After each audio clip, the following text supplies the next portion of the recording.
Hey guys, Michael here, filmmaker and creative director of Live Love Spa. And I know it might sound a little strange to start a summit off by examining a subject that none of us are too comfortable talking about. But in many ways, what's been happening in the world lately has led us to associate our feelings and emotions with a sense of failure, losing a job, being furloughed, letting go of employees, taking unemployment, the stress and pressure causing relationships to buckle in areas, or even having all of this free time and not using it to do what you really wanted to do in life. Now, I'm sure we can all relate to some or all of these in some way, which got me thinking, why do we feel as bad as we do when we fail, or even think about failure, if in fact failing is supposed to be good medicine for us?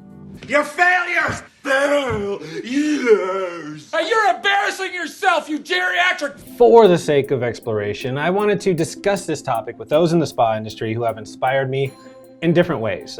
These may be some familiar faces to some of you, and in one way or another, I look up to each and every one of them because I find them to be extremely successful in their unique ways. And I chose them specifically because there are things about each one of them that I am somewhat envious of. Because, how do I say this? Well, you know, they just got it going on. They're entrepreneurs, they're creatives, they're friends, and even a global director from Marriott. Yeah, I know some people. So I interviewed each and every one of them and wanted to talk about something a little vulnerable. I asked them to share what their biggest failure was.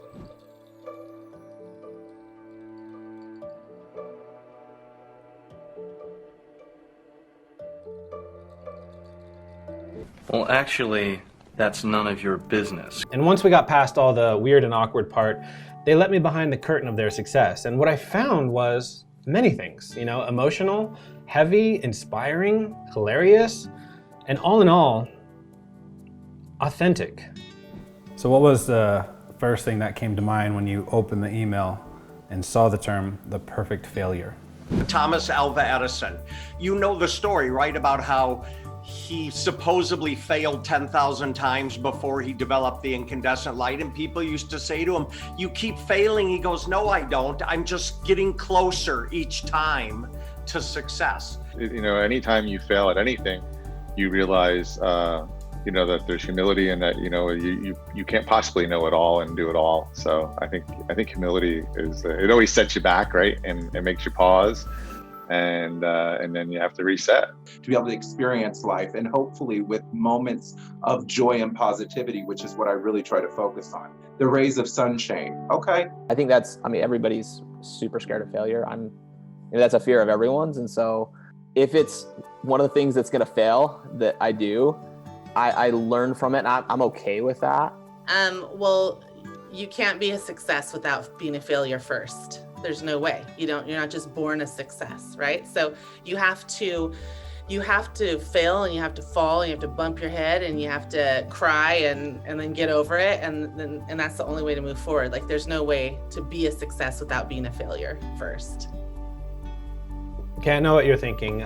We've heard all of this type of advice before, but why do we associate failing with such a really big sense of fear? And it didn't take too long in these interviews to understand why we do.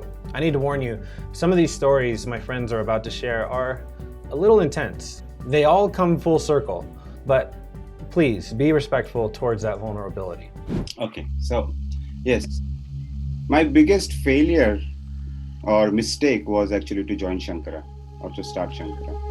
And before joining Shankara, I was in artificial intelligence in telecom with my master's degree, earning six-figure income, having a convertible, like I was having a life. And then I left six-figure income to join Shankara, and I started to work for $400 a month. And I didn't know at that time, this was like back in 2001, 2002, I didn't know what startups would look like or anything. I just jumped on it just for this one thing that I really loved about Shankara, was giving back to humanity, right? And that called me, and I jumped on this. And we had really few tough years. So the bank repossessed my car. I had a dream house that I was building back in India, and I couldn't pay for it because with $400, I couldn't even pay my credit card bills and sustain myself. So financially, it was really, really challenging. And then I fell in love. and I got married to this girl whom she did not know so much about Shankara, and then the stress started building up, and one fine day she couldn't handle it and she left me. So I'm not going to give up, and commitment was like, it was tested. I tell you, Michael, my commitment was tested so many times. I did a lot of soul searching on this question and thinking about it. And I think that my biggest learning happened to be around 2008, 2009, when I actually lost my job. And it was, lost my job for reasons maybe beyond, my personal control. But, what you do with that adversity that you get tackled with is sort of where I think I made my biggest mistake. And, being maybe a proud person, I went into isolation. And I didn't really look to seek, the comfort of friends and colleagues and so forth on the way forward. I have failed as a leader, as a manager doing this. Is I had a young girl, she was 20, amazing. To this day, like I would hire her in a second if this hadn't happened. And she just got worse and worse and started like just causing gossip and causing drama in the office, and I wouldn't let her go, and I should have let her go.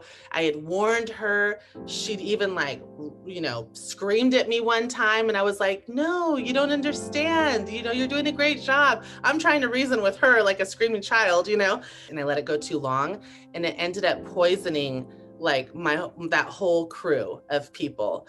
And I ended up having to let 6 people go in the same day. And I swear to you, a week before it happened, I was crying because I knew what I needed to do. And a week after, I was crying. And to this day, I miss that whole crew because I didn't get rid of the one bad seed or stop it fast enough, because I just believe that she'll get through this. She's smart, I actually graduated, and I was like, what, I want to make a lot of money. So I got into retail mortgage banking. I was basically a sales guy who sold mortgage-backed securities, and indirectly caused a financial crisis. I apologize for that. So it was you. The failure in my mind was that moment realizing I'm not where I wanted to be. And I guess that point was like, hey, I'm failing because I'm going through these motions, but it's not fulfilling me as a human. I remember one time we'd always do like kind of a fun Christmas activity party for the holidays, right? And I remember one year we had literally nothing in the bank, like nothing, but we still wanted to give our staff, something cool or just go have some fun. And so we had to like put our own money in our business bank account in order to fund a tiny little Christmas party activity thing. And the staff had a blast. Like they had no idea though, like the pain and the stress that came with that, and be able to like continue to fund. And like, we're not trying to be fake to people and not like, hey, like everything's okay. But there's only so much you can reveal, like to keep people's mental ability on the business. And so not be like putting that pressure on my family, my wife, like, because you have to outlet it, and you have to say like, this is what we're going through, because you can't really talk to your like manager about those little failures and stuff like that. So I think for me is just putting a crazy amount of pressure, stress, financial stress on my little family. Somewhere around year 8 or 9, I don't know what was happening. Business was not good. We were sinking. I had a line of credit at the bank that was almost fully extended. I had payables in the drawers that hadn't been paid. And I had 3 of my own paychecks in the drawer that I had not cashed either. And we were on the verge, I thought, of going out of business. I thought I was gonna have a breakdown because I was just like so stressed. Like, and I literally would be like, am I a mess? Like, is this gonna be okay? Like, oh my God, I never want to touch the back end of a business again. And it was about this time in every single interview that I remembered why being an entrepreneur can be so scary. But we don't seem to realize these types of struggles from the outside. When we look at our lives, there are 2 lenses we're able to look through. The lens we use when looking at those we admire, see only the victories and successes, which can inspire us or in some ways make us feel a little envious and wonder, well, why not me? If it was that easy for them, it should be easy for me too, because that lens we use to view the people around us can't see the failures, but only the result, success. And social media has a lot to do with this. I mean, think about it. When was the last time you actually posted something that was embarrassing or posted a failure? You don't. You post the things you're proud of. You post your trophies that you win in life. You're able to curate how the world sees you and put a filter on it. Yet, when we switch the lens to view ourselves, all we seem to notice are the things that went wrong, our own failures, and how far we feel we are from where we actually want to be. And then we fool ourselves into thinking, is this how everyone sees me? When I was studying psychology at Stanford, I became a little obsessed about this concept we all carry called the spotlight effect. In essence, we all walk through our lives as the main character or the hero of our own movie with this giant spotlight above us. And we feel as though everyone is watching this movie, and with every imperfection of our story, people are judging us.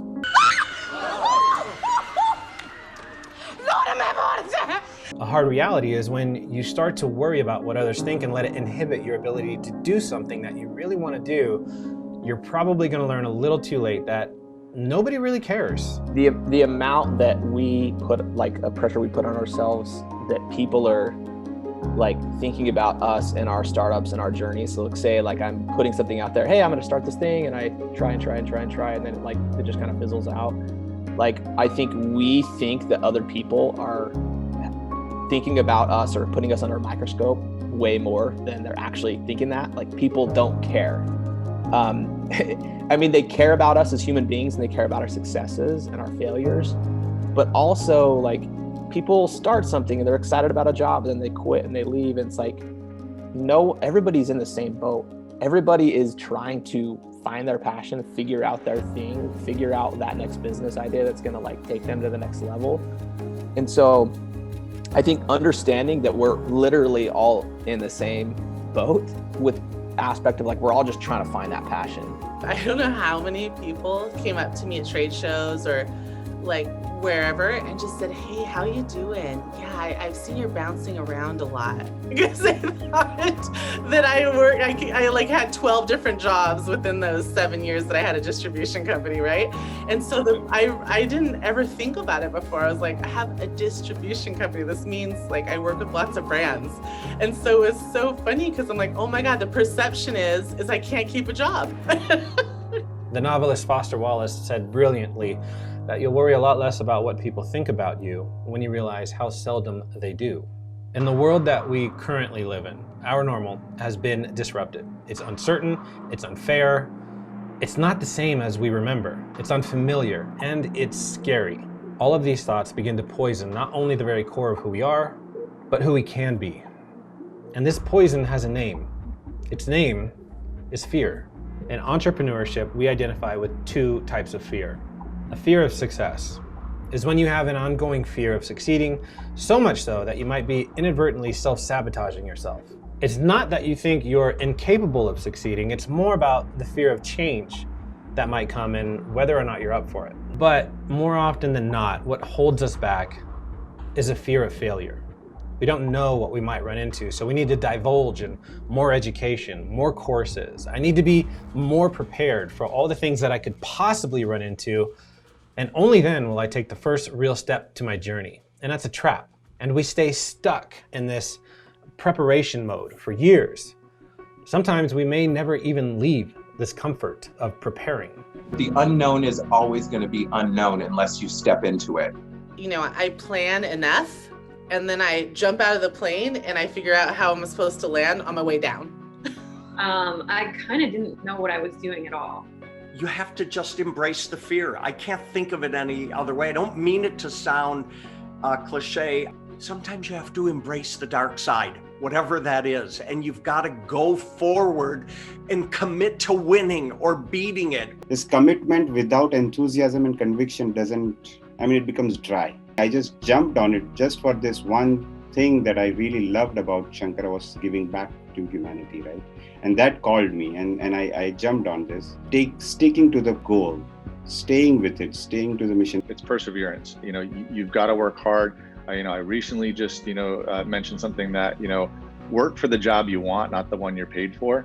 Somewhere along the way, we kind of forgot that no amount of education or course will ever replace the knowledge that we gain from failure. So in a spiraling world of unknown circumstances, uncertain futures, and in learning to adapt, I can't help but realize just how lucky we are to be in an industry which, if we take that jump, it will catch us. One like our beautiful and supportive, nurturing spa industry.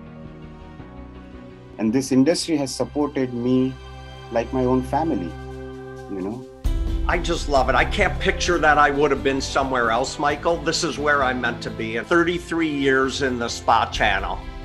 And honestly, I know I'm being cliche. I don't think I've worked a day in my life in the spa business. It's the sharing, that you're able to connect with other people and share your experiences and know that you're not alone, that you're in this together. You think about people on a dance floor in a circle of people. Everybody's out there trying to dance weird, right? Like everybody's there. Everybody's on the dance floor and it's awkward. The same thing in business. You have to listen to yourself, that inner voice, and look at the things that make you feel alive. Connection, travel, adventure, solving problems, business, and just do everything you can to maximize those things. But when you're accepting of yourself and allowing yourself the space to make mistakes and be human in the decisions that you make, it kind of neutralizes the worry and the doubt and the fear and the stigma of what people deem as failure. Crashing and burning is a beautiful thing because you're reborn again and you get the chance to be able to experience life from a different perspective. I love this business. It seems very natural to me. This is a unique industry. You can go to dinner and have drinks with your competitors.